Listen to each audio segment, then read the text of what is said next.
একটা সময় আলাদা আলাদাভাবে একটা একটা কইরা যদি লোড হইতো তাইলে অনেক বেশি সময় নিত।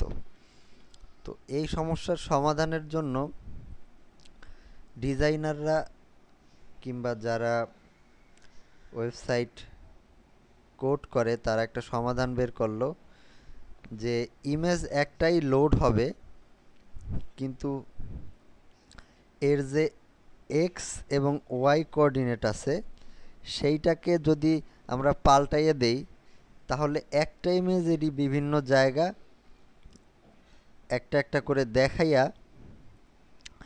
আমরা এই সমস্যার সমাধান করতে পারি। তাতে যা হবে যে ইমেজ একটাই লোড হবে, কিন্তু এর বিভিন্ন অংশ বারবার দেখানোর কারণে এই ইমেজটা বারবার লোড হইতে থাকবে না।